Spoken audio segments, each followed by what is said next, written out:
morning. We are very lucky to have 3 experts on the subject of agent data disaggregation. We do have a change of panelists. Jason Liu could not make it, so if you can flip your program book, George Shen will be the 3rd one.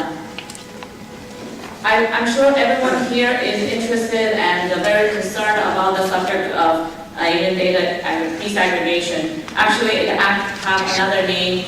Some people call it mandatory registry of the national origin for Asian Americans only, right? I'll give you a very quick introduction of our panelists. The first one, Diana Ploss.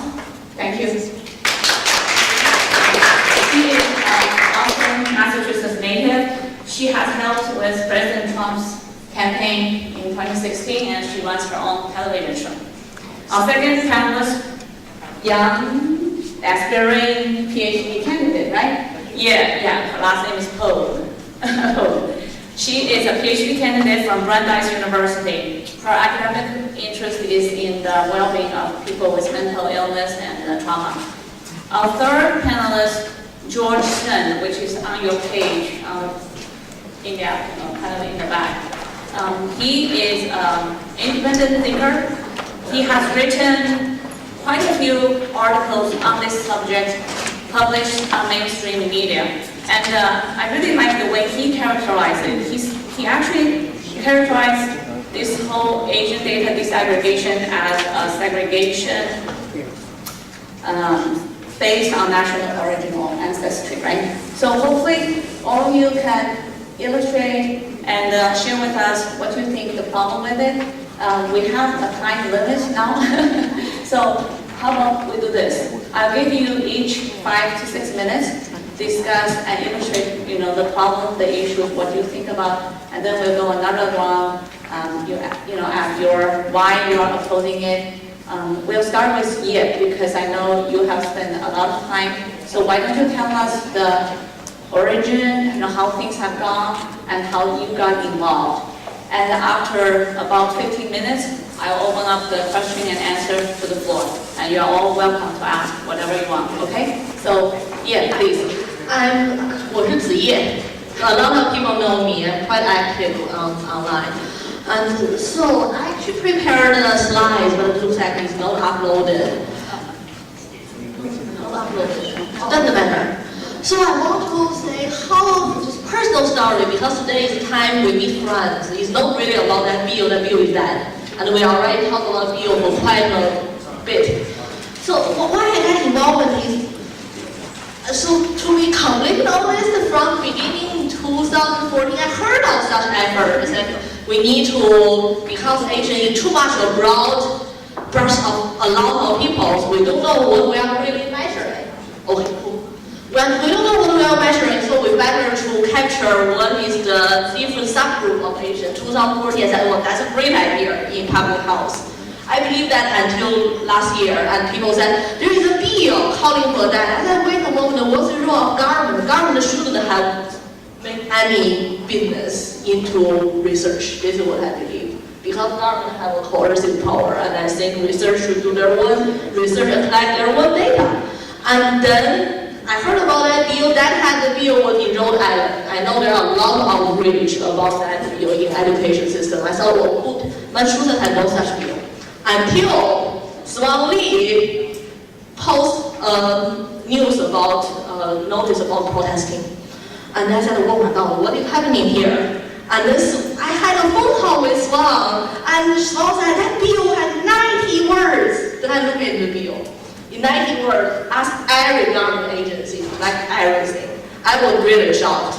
And then Lulu was one of us in that chat group. And he said, but maybe the bill has some good thing about it. I definitely, education was nothing about that. How about medical? Since doctor asks your national origin anyway. But Lulu gave a wonderful lecture about scientific racism, because the divide of people into different subgroups based on their national origin, their parents, ancestors, where are they from? It doesn't actually make any sense to make policy about public health. Then I got educated. I said, wait a moment, this bill really do much more problem. And then I started talk with my colleague. My colleague is very, and Brandeis, Heather's very liberal. I tell everybody said, more data is better. And then I immediately look at him and said, then I'm your live mouse. You want to collect data from me. I don't have children. And now you're asking my future children to get this data for your research.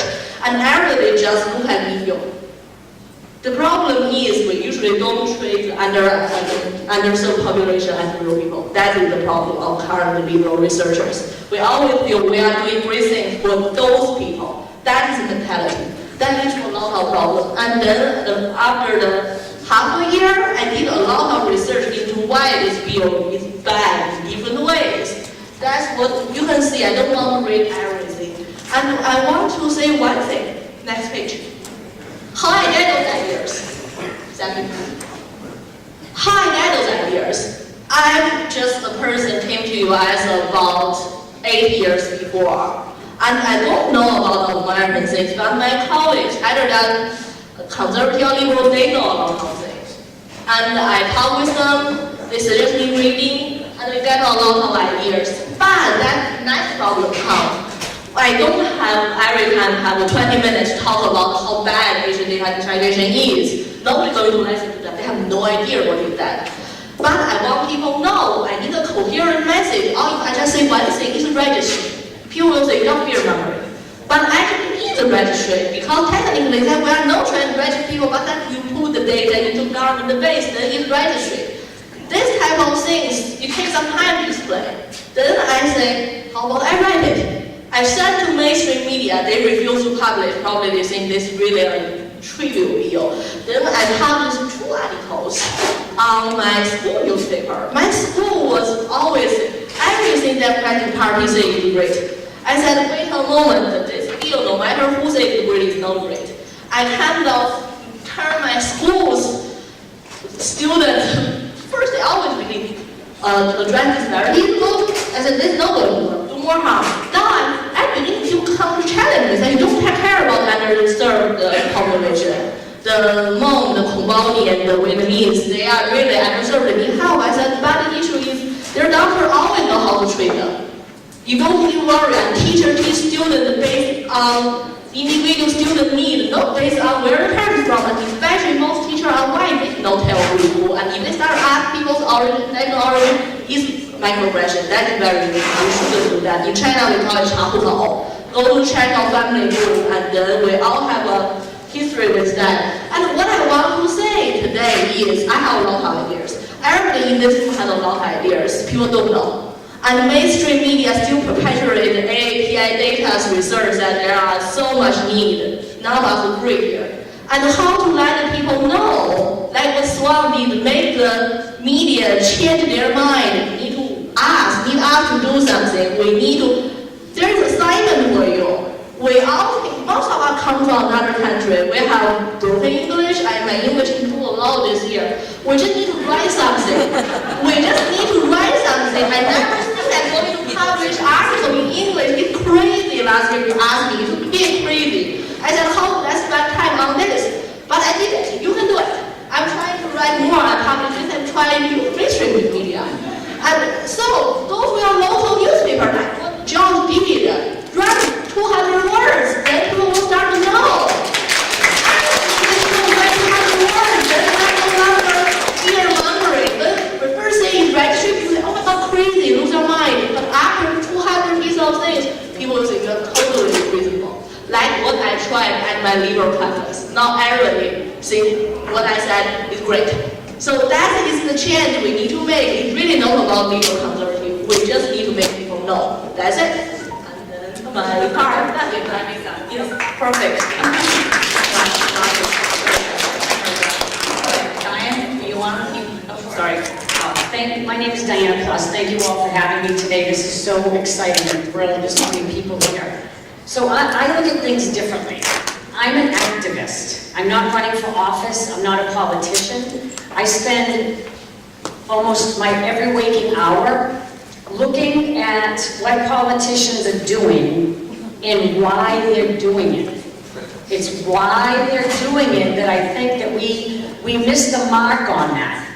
So it's good because you can have you guys put me to shame in terms of your intelligence, right? I mean, you do. You know everything up and down. So what will happen is the other side will put up two equally very intelligent people, and you'll go back and forth. So what I'm suggesting is something different.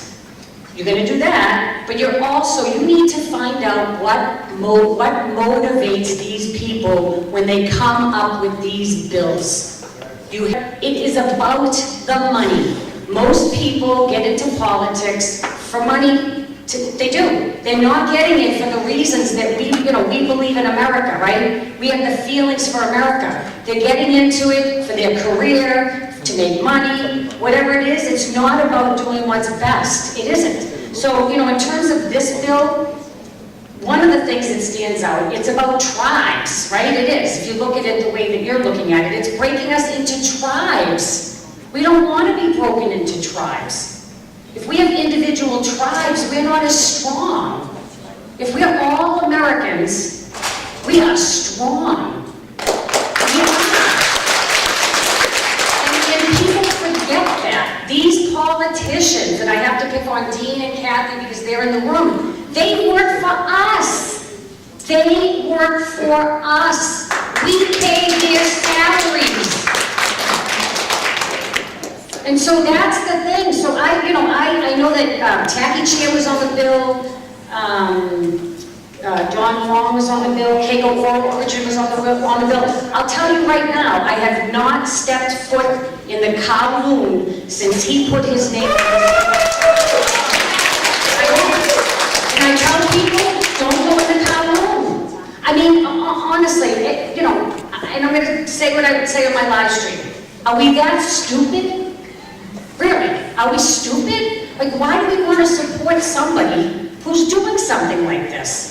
Right? I don't want to give Dawn Long my money. I've had people say to me, oh, Diane, we're going to meet at the Kowloon. No, I'm not meeting at the Kowloon. I'm not meeting at the Kowloon. I will not spend my money in a sanctuary city. Right? I mean, we have to draw the line somewhere. So I look at it, what I would say, I wrote down some questions because federal dollars, we all need to look into that. Federal dollars is what drives a lot of these politicians. Find out how much money they expect to get from this bill and who they're going to give the money to. Who do they plan to give the money to? Will it be their donors? Will it be people that worked on their campaign? This is what is going on. This is why we have to fight so hard to win. It's about money and who has it. When you have the money, you have the power. You give I can give her a job and she's gonna love me forever. Right? She's not gonna say anything bad about me. This is what it's about. So, these are the questions that need to be asked of Tacky Chan. I was at the State House when I heard his pathetic lie of a sob story. I mean, it was a lie. So ask him. This is what we need to ask all the politicians. Right? What are you going to do when you get elected? You're going to give jobs? Am I going to give her a job? Right? That's how they stay in power. So I would encourage you all, whether you have, when Dean comes up here, Kathy comes up here, any politician, these are the questions we need to start asking them. That will change the outcome. I'm convinced of that. So thank you.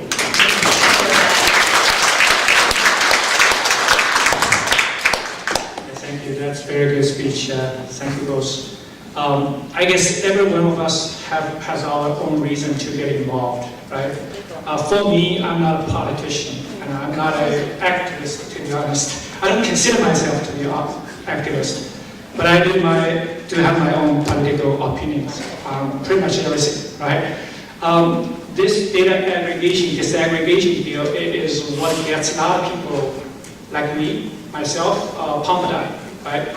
Because if the lesson I draw from this episode is that if we do not get involved, somebody will speak for you, right? So we'd rather just stand up, speak for yourself. What do you want? For me, I do not want this bill. I do not want to be labeled, from somewhere by the government. I do not want my kids, to be asked for where their parents come from. It's not even where they come from, right? So So I think it's very vitally important as a democracy. Each of us needs to get involved as a citizen. The data aggregation bill is a very divisive bill. As you can see, actually, so three of us plus Jason, we went to the debate right, on TV, and it was a very interesting moment to debate with the proponent of this bill. I actually listened very carefully. By nature, I guess I'm a doubter, right? I consider myself a little bit intellectual. I like to listen to different opinions. And I also like to, consider other people's view before I jump to conclusion. And I can tell you, listening this the proponent, a lot of different views from the other side, I just couldn't agree with much, to be honest, on this particular issue. So I want to reject this idea on the principle. Some people actually, telling me that, hey, George, this actually may be good for you as a racial group, right? Because it make it more money for you guys, or more get some benefits for your kids or for you, people like you as a minority. And I said, I'm American. I consider myself first American. Then I have my own ethnicity, I'm an Asian, Chinese American. But, I reject this, the kind of divisive policy on the principle, on the idea that we are all Americans, right? Like a lot of speakers touched upon. And I think that's vitally important. So I said I don't need this bill, even it may be good or sometimes it may be bad for my group, but I do not need it. And I think, as an individual, I believe in American creed, right, of the personal liberty. I have my freedom, and I can make things happen, right? I'm self-reliant, so I do not look, for government handouts, right? And so I also encourage a lot of people. I told them that, a lot of people from Newton, right? I said, if you don't like this bill, you need to speak up for yourself, because if you don't want to speak for yourself, somebody will speak for you.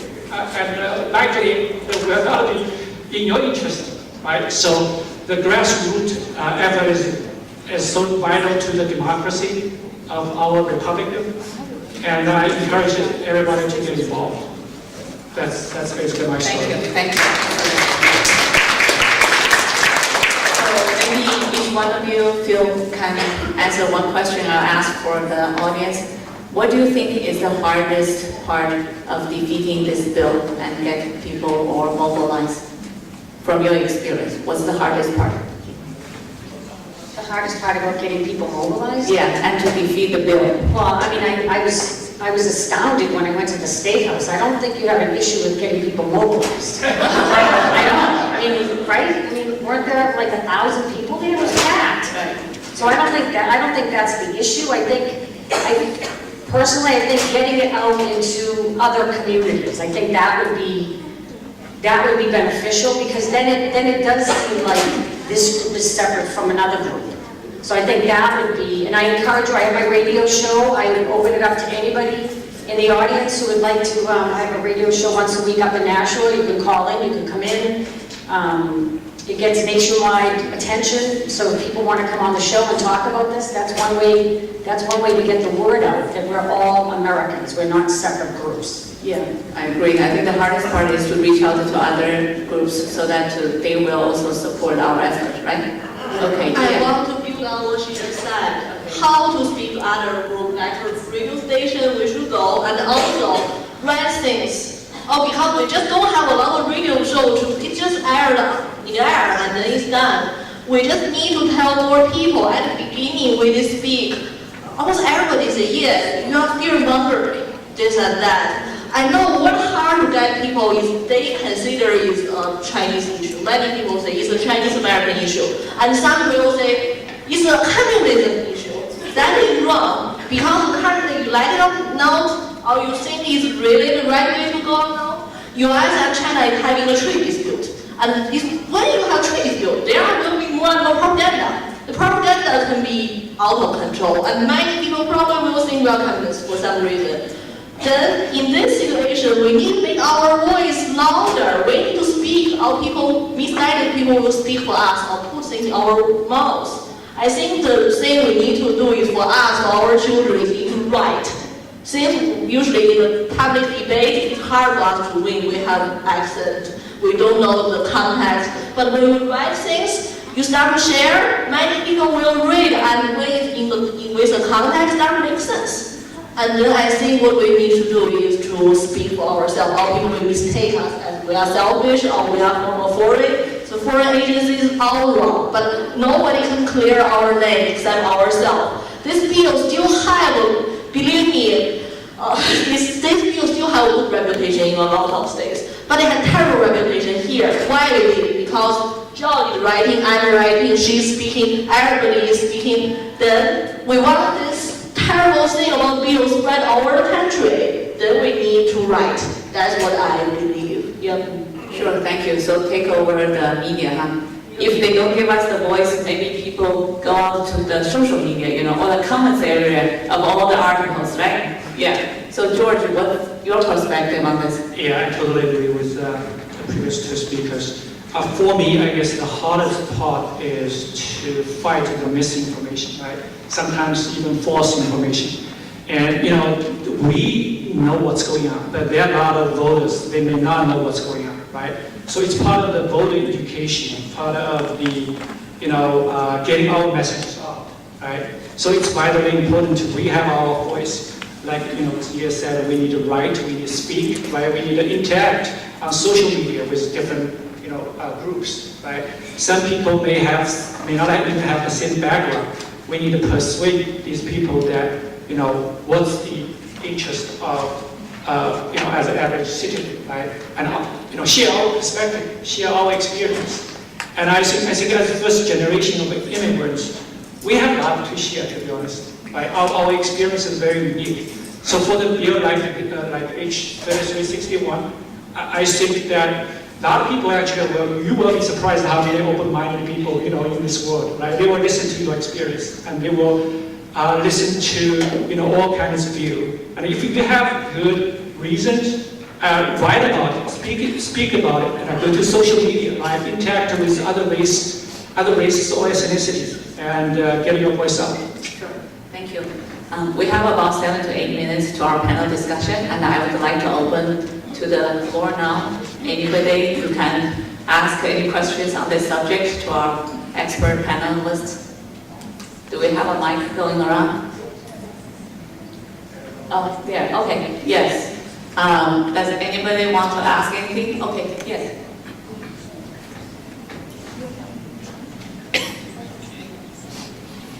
So do any of you have social media we can follow and they, share to everybody else? Can you please, I have a pretty decent sized social media presence. It's growing. I had to work it on my own, but so yeah, feel free. If you go to my page, the Diana Ploss page, and you like it, you can put all kinds of stuff there. And like I said, if I can get you on the radio show, you can do it. You can call in. If I can have you once a week or once every other week, even if it's for 5 minutes, it keeps it in the forefront for people. There's also another newspaper. It's called the Boston Broadside. Do people know that newspaper? Write it down, Boston Broadside. It's a conservative newspaper, and the person who started that, his name is Lonnie Brennan. And if you need his contact information, he'll put anything in there. You send him, it won't cost you anything. He'll put articles in there. When you have events like tomorrow when you have the rally, or even today, somebody send him some pictures. Just send him some pictures. And that newspaper, do you know Jeff Crooner? People know Jeff Crooner, the radio personality? Okay, yeah, okay, we'll have to get you into that. So Jeff Crooner is on Monday through Friday from 12 to 3. And his wife now, who's a writer and a radio personality, she's working with Lonnie Brennan to help get that newspaper off the ground and get it bigger. So it started in 2014. The last I'll say about this is they're putting on a benefit in December. It's on my Facebook page, but that's another way to connect with these free resources. But a picture picture in a small little blurb is all he needs to put in his newspaper, and that's you getting your word out. I don't use social media much. Yeah, this is a good question, and I think to be very effective in getting your voice out. Back to the previous point, you need to have social media presence, right? So I mean, think about ancient times. If you want to pass your message, you speak to one person, right? With technology nowadays, in fact, I'm a technology consultant, so I kind of speak to this a little bit deeper.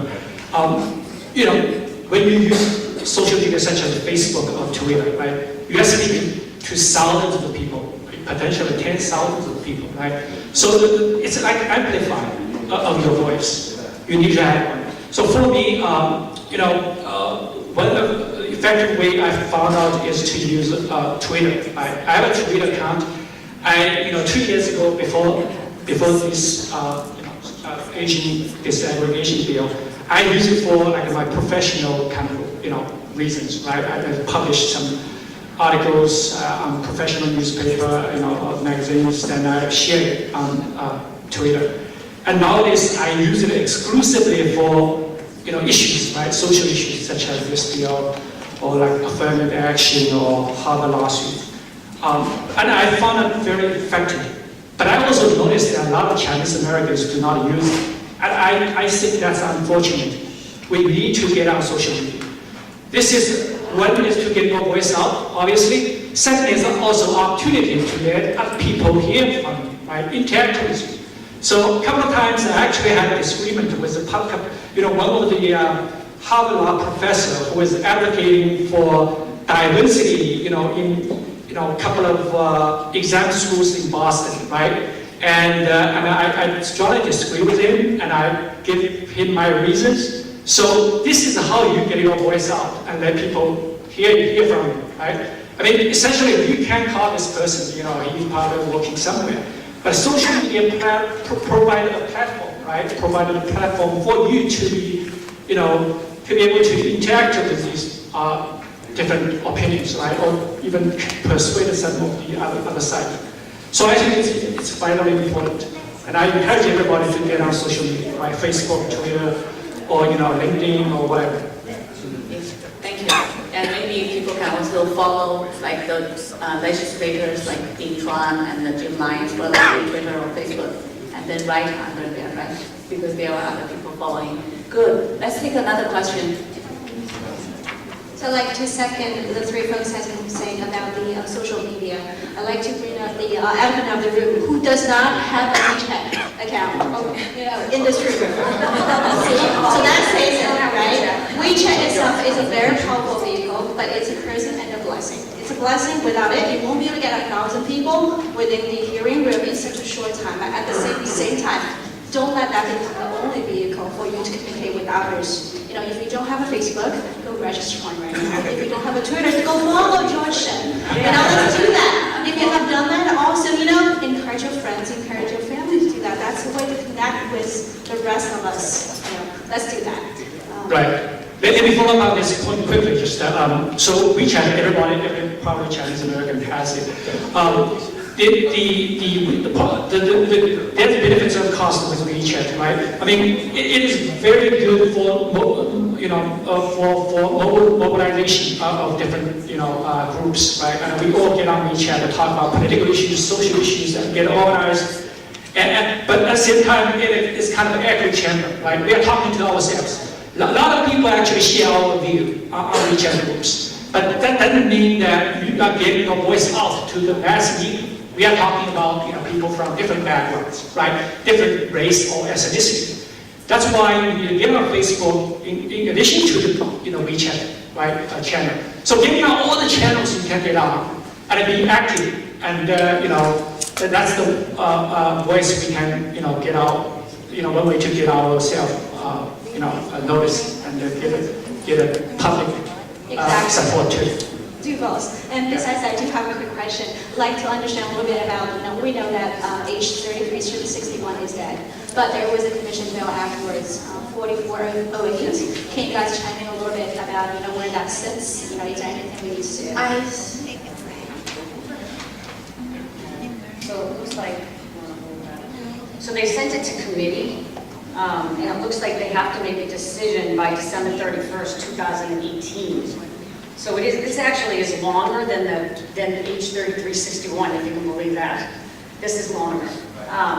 But they wanted to have a group, and they wanted to have, looks like, one member of the Senate appointed by minority leader, an appointee from the Black Advisory Commission, appointee from Latino Advisory Commission, executive office. But this would be a good question, I guess. Personally, I would ask Tappy, and I would ask him about the money. Ask him about the money. I think, and you have to do it in person so you can see the look in his face. No, I'm serious, because that tells you a lot. It tells you a lot about where people's motivation lies. It's important. Federal dollars, you know, in Massachusetts, I hope I have the correct number. You know, the government relies on federal dollars, and so they want to bring those federal dollars into the state. I think Massachusetts is just under 28% of federal dollars, but I could be wrong on that number. I think it's from 2014, but it amounts to like 13 million, which seems low, but they are relying on that, and I think that's where you have to start looking to where, you know, follow that money. Yeah, I asked that question, I posed that question to Jim Lyon, right, who was here, 2 hours ago. And he said basically the bill is kind of stalled in the legislature, state legislature, but there is a possibility, right, the bill will be brought back into consideration next year, right, which is 4408. And just to be absolutely sure, like 4408, it's by itself is not a data aggregation, it's a study bill, right, to study the possibility and the benefits of, data disaggregation. So that's a possibility that will come back. But by the time, it comes back, I guess we will be, all going back to the State House again to protest. One thing. When the bill comes back, it won't be Asian data disaggregation. It will be disaggregation of don't know what is lesson now, go to talk to neighbor. Tell them this is about you as well, regardless where are they from, what is their political party, tell them your story. And ask them their opinion. I think they will join us, like what I did to get half of my school kind of agree with me now. More than half, I think nobody wants to be one anymore. So I think we just need to do more work because the country is still spreading this lies about this bill. Okay, thank you everyone. Our time is up. Let's give another round of applause.